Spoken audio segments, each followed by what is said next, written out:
I'm gonna give you my top tips on how to losing weight. That's gonna be my focus because that's what I'm essentially trying to do. I'm putting myself back into a look where I was in a calorie deficit. What's good, everyone? The last natty.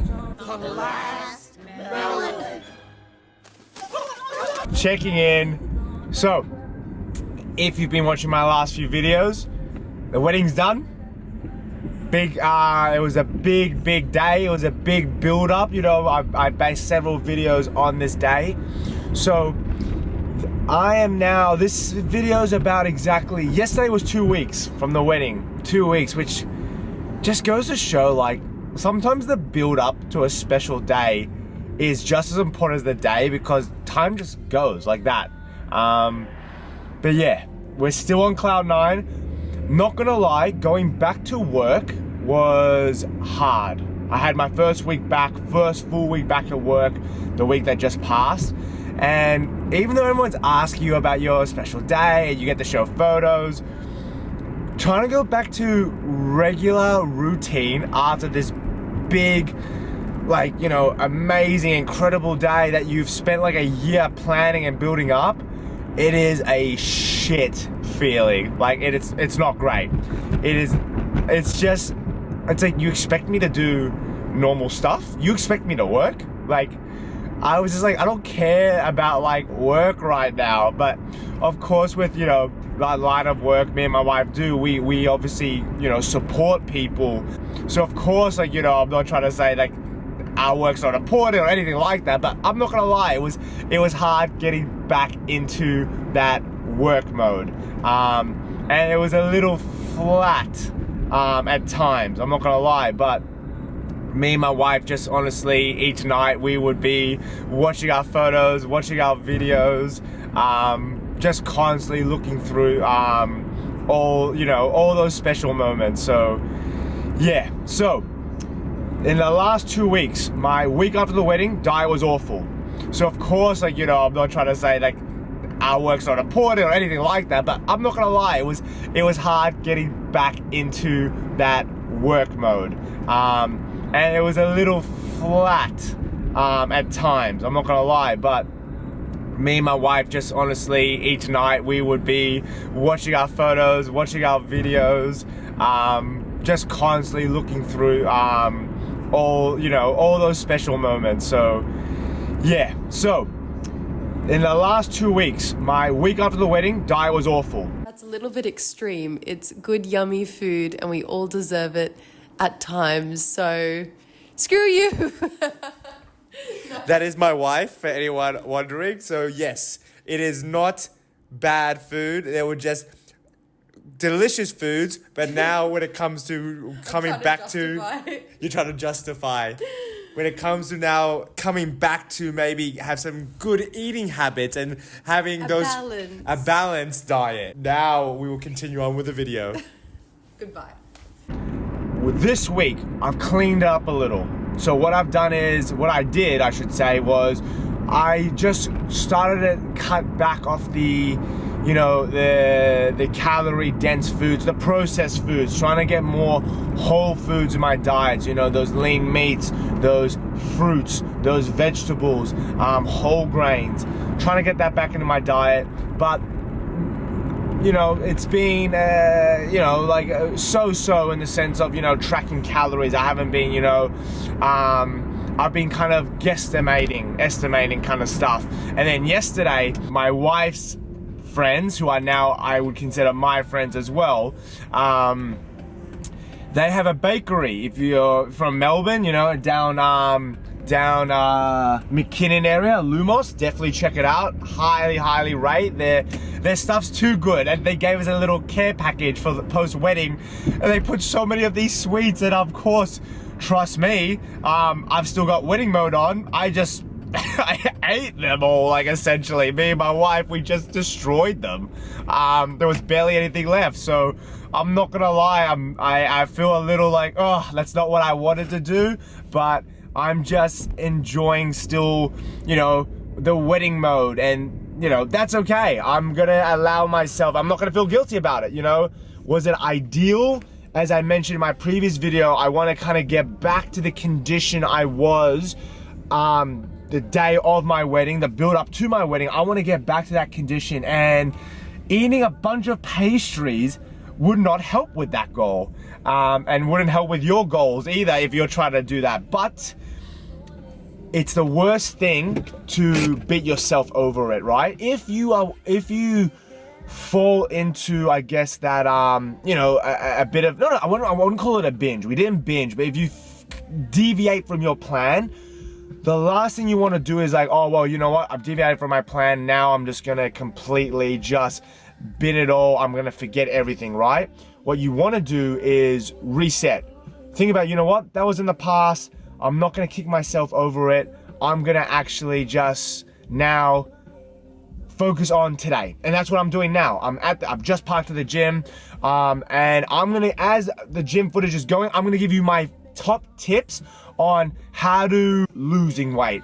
That's gonna be my focus, because that's what I'm essentially trying to do. I'm almost reset and put myself back into a look that where I was in a calorie deficit. So I want to give you some of my favorite tips for that. So sit back, relax, enjoy the footage, and I hope these tips can help you out. Let's get into it now. Last Natty checking out. See ya. Number 1, prioritize protein during the day. Protein has a satiating effect, meaning that it helps you keep you fuller for longer compared to foods that are high in fat or carbohydrates.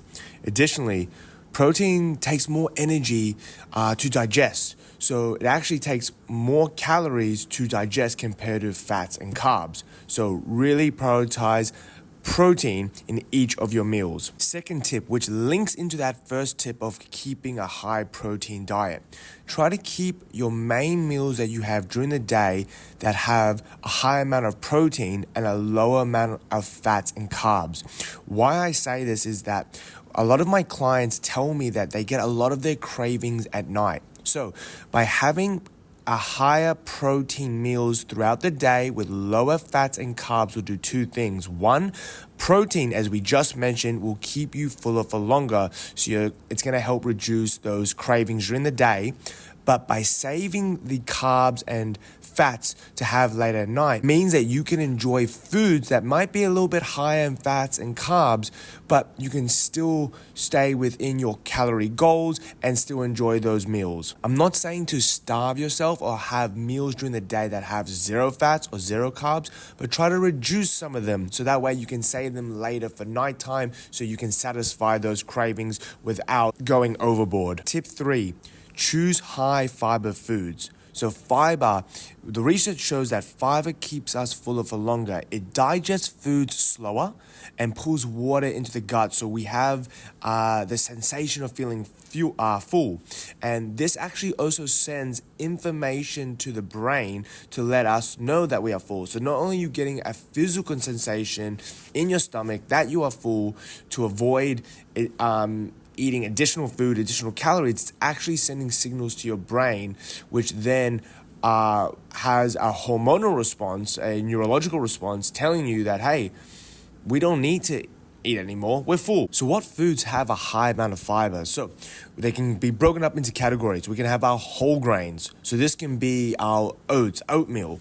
This can be brown rice. This can be quinoa. This can also be wholemeal breads and wholemeal pasta. When it comes to vegetables, these foods such as broccoli, carrots, sweet potato, pumpkin, Brussels sprouts. And we can also have our fruits. So fruits such as raspberries, bananas, apples, pears. These are the types of foods, as you can tell, they're all whole foods, right? And these are the foods specifically that have a higher content of fiber. If we're fuller, you're going to less likely be snacking or overeating and help you stick to your calorie goal. Tip 5, switch to zero sugar drinks. Soft drinks are typically high in calories, so just simply switching them to a soft drink that has almost no calories in them, such as a Coke Zero, a Pepsi Max, you can meet that sweet tooth and save several calories and use those calories for later in the day or for actual whole foods. 6th tip, this one's actually one of my favorite ones that I've just recently started incorporating for myself, is to eat slowly and mindfully. This was actually a tip I saw on Lane Norton's Instagram channel. If you haven't watched his stuff on Instagram or YouTube, highly recommend. He's got fantastic tips and fantastic videos. So he talks about, and I found this for myself as well, that actually eating slowly, the research shows that when you take multiple bites of your food, it actually sends cues to your brain that, hey, especially when you do this slowly, we're getting full. And then 2, it actually takes time for our body and our brain to receive cues that, hey, we've got we've got food in our stomach and that we're actually full. It takes time to do that. If you just gobble down food and your plate's empty, well, you haven't given yourself the opportunity for your body to realize it's full, and you're just gonna be like, well, I'm still hungry, so I'm gonna keep eating. So eat slowly, eat mindfully. It's also just a great way to kind of switch off and be present in, just in that very moment. Next tip, which kind of links into what I was just saying about high fiber foods, is eat whole foods, right? Because typically whole foods are very high in fiber. So whole foods tend to be less calorie dense compared to processed foods, meaning that you can eat more of these foods with less calories. A simple way of eating whole foods I always recommend is go to your local market where you can find grocers, butchers, fishmongers. It's very hard to find processed foods in these kind of areas. So whenever I do my shopping, yes, I'll sometimes go to the supermarket, but I'll try to go to my local grocery market area. Next tip, don't buy junk food. You are less likely to snack or overeat or eat processed foods or foods high that are very calorie dense if they are not in your house. If they're in your house, you're going to eat them more likely. If they're not in your house, you're less likely to eat them. So don't buy them, don't stock them in the house. My next tip, get comfortable with being hungry. When you're in a deficit, yes, all these tips are going to be helpful, but you are going to experience hunger. But experience hunger isn't going to kill you. Just be mindful that it's okay to feel a little bit hungry, and sometimes that's okay. It's not going to have a significant or a massive detrimental effect. Hunger cues come and go. So remember that if you are able to sit with those cues for a short while, that sensation of hunger will pass and you won't feel the urge or need to eat. My next tip, have water. Before you eat, if you can have a glass of water, even maybe 2 glasses of water, that in itself can help us feel full. You're less likely to then want to eat more because you're going to be feeling a sensation of feeling full. Last 2 tips, include cardio into your workout. When you do cardio, you're going to burn more calories, especially when we compare this to weight training. We know that doing cardio, at least in zone 2 or higher, is going to be more beneficial to burning calories, and that can help you be in a calorie deficit. My last tip, and the one that I always talk with all my clients, is choosing a diet that you can stick to. Now, I will always recommend a whole balanced diet where you're eating a mix of different lean meats, eating foods that are whole grain, fruits, vegetables, healthy fats. Balanced diet for most people is a great way to make sure you're getting all your micronutrients. Saying this, some people really benefit for choosing a diet such as maybe a keto diet or intermittent fasting or a paleo diet, which again, not my first recommendation, but if that's the diet that helps you stick to doing it long term, which really isn't a diet if you're doing it long term, but if it helps you be consistent eating in a healthy way, then do that. Don't do a diet where you're only going to do it for a short stint and then you're going to revert back to your bad habits, because that's just not sustainable. And what is end up going to happening is you're no longer going to be in a calorie deficit. You're going to put on that weight back on. Just because you have one person that says that this diet works, give it a try. But if it's not for you, don't force yourself. Choose a diet that's going to work best for you, your routine, your body. I hope these tips have been helpful. Try to incorporate some of them. Don't try to do maybe all of them. Don't feel overwhelmed to do them all of these tips at once. Maybe take a couple of them and try to incorporate them into your routine. And then once you can do them a little bit more consistently, add a couple more and build on and build on. And if you are able to implement even a few of these tips, I'm very confident that you're going to be able to be successful in achieving your goal in being in a calorie deficit, which will that will help you lose weight. Anyway, guys, hope you enjoyed this video. Give it a thumbs up. Click that subscribe button if you liked it. This is how my body is looking. Couple weeks out from the wedding. As I mentioned, 1 week eating tasty food and just being very relaxed and enjoying my life. And 1 week just coming slowly back into eating again more whole foods, trying to eat a little bit less processed foods, a balance, but trying to zone back in, try to incorporate some of the tips I've just highlighted and mentioned throughout this video. Anyway, guys, I hope you enjoyed this video. If you did, if these tips were helpful for you, give it a thumbs up, click that subscribe button, and I'll see you guys next time at Stergiou Fitness. See ya.